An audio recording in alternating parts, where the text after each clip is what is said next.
As a day of action for the decriminalization of abortion in Latin America.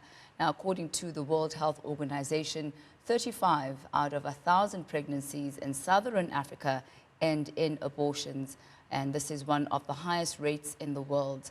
Almost all of these are backstreet abortions. We are joined now in studio by Khanyisa Booi, who is the Project Liaison Officer. Thank you so much for joining us this evening, Khanyisa. First of all, let's look at South Africa quite specifically.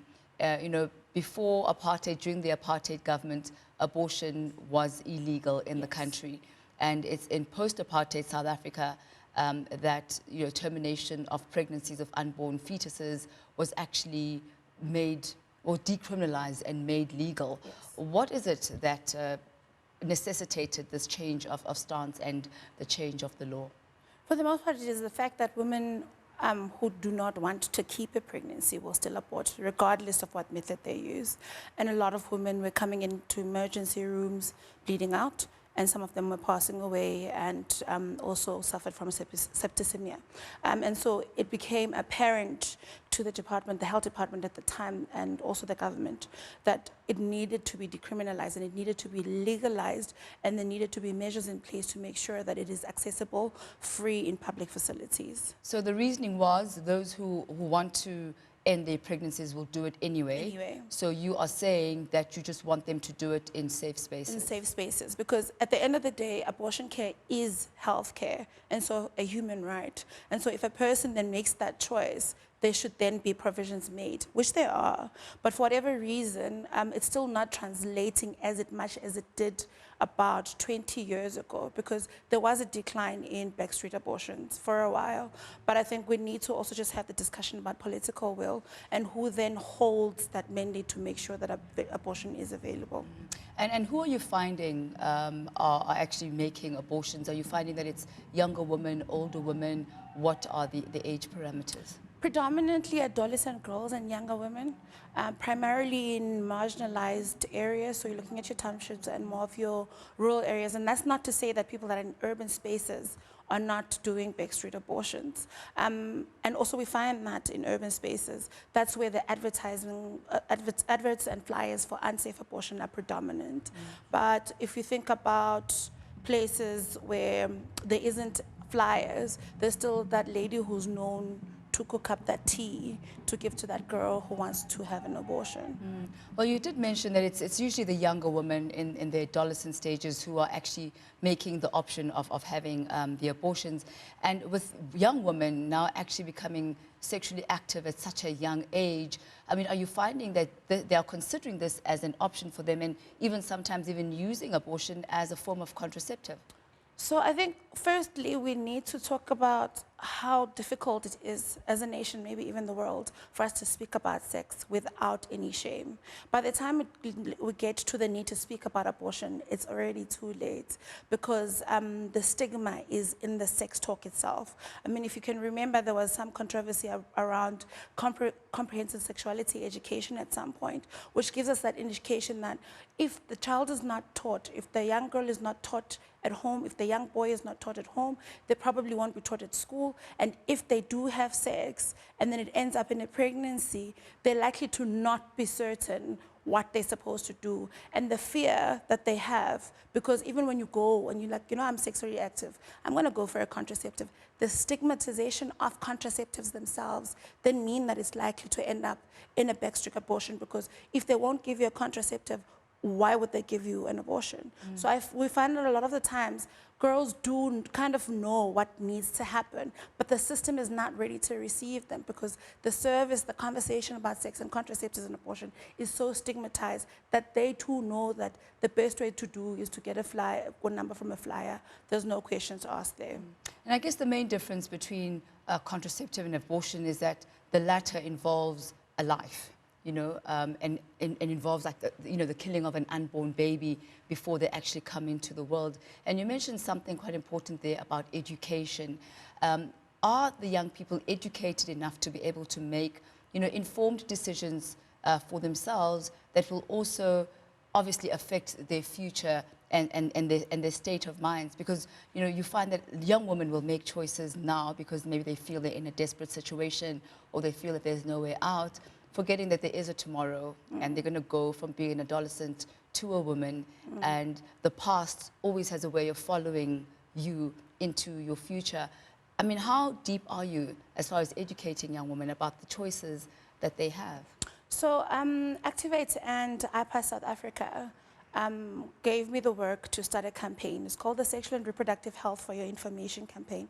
At the center of the campaign is making sure that we're sharing information with adolescent girls and young women at a state where they can understand it, so it's relatable, it's easy to access, and it's everyday language. And I guess that's also in part some of the difficult things about teaching sexuality education, is that the language that we use to educate is not necessarily familiar to the people that we're teaching.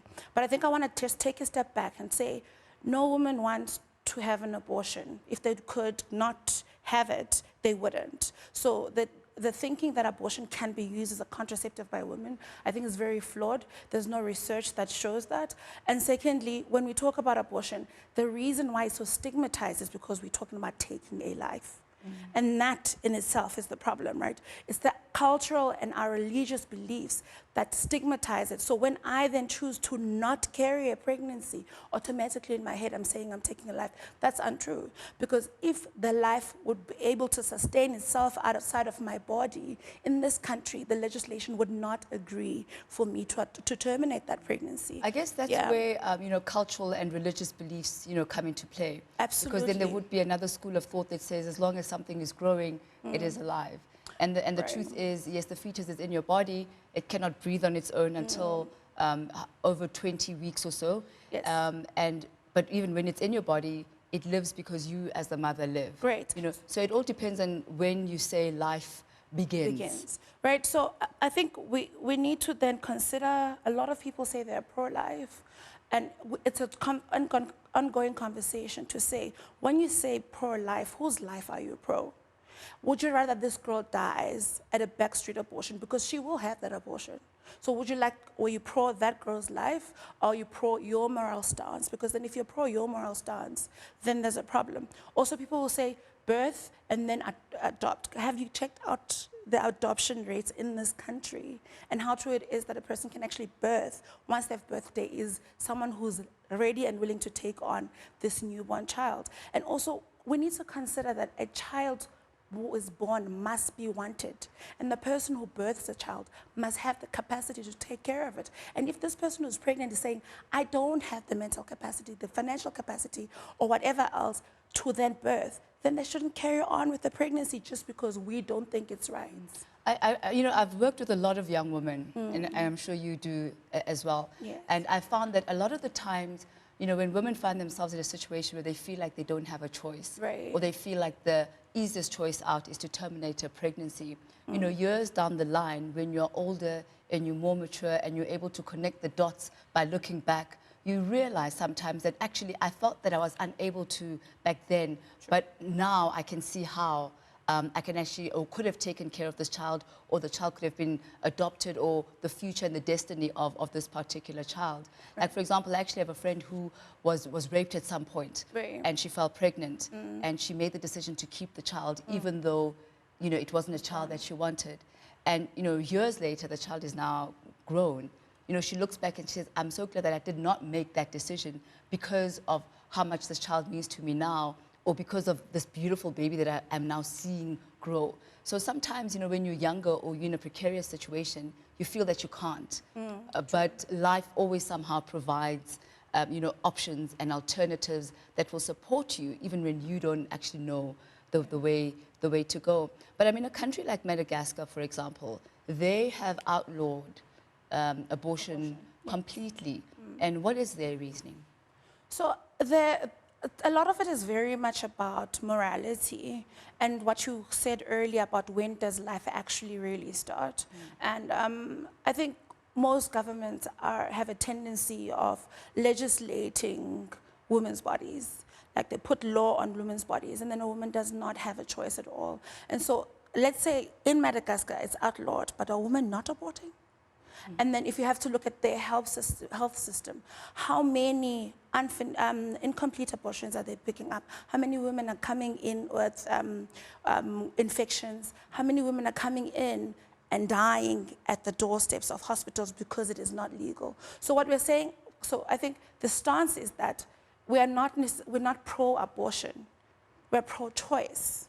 If you make that choice, there needs to be an environment that will make sure that you're safe, and so that when you then choose to conceive, if you want to have children, then you can conceive. Because some of the myths attached to abortion are generally about backstreet abortion, where a woman has now gone to Lord knows where and intaken Lord knows why, and then they can't conceive. And then they say, hey, because you had an abortion. But that's not true. The procedure itself is in such a way that it's safe and that you can conceive. But if you go back door, nobody knows whether or not. So even in instances like Madagascar, it's about when does life start, right? So you are killing a life, right? And you can't, when you feel like it, or you're in a tight spot, decide that actually I don't want to do this and not keep a pregnancy. And in part, it's because people think people who abort take that decision very lightly. Like, you wake up in the morning and go, what would I like to do today? Maybe an abortion. It's not true. There's a very deep consideration and a lot of guilt as well attached to that decision. And what type of support structures are there? And I'm glad you mentioned the guilt as well, because as you said, I don't think anybody wakes up and says, I want to do this. Right. You feel like you are compelled to do it, and sometimes you feel like you have no choices. Right. But what type of support structures and education is provided for young women so that they're able to make choices that are not just for now, but also for their future? Because ultimately, you know, they also have to continue living with themselves and their own conscience too. Sure. So the first thing I think is that the government has legislated, right, and everything, basically comprehensive abortion care, where if you're thinking about it, you go in, you have a bit of a counseling session, depending on how far along you are. You have the information session, so that you can kind of, the nurse or the doctor can kind of gauge where you are with this, right? And the counseling is for you to think through the decision that you're making, right?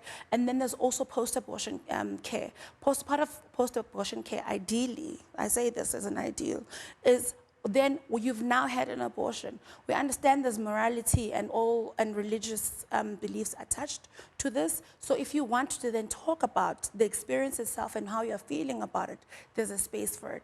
I say there's a space very loosely, because our government is accepting funds from different parts of the world who don't want to see abortion work, which then means that the infrastructure and human capital needed for the work to be done is basically very thin.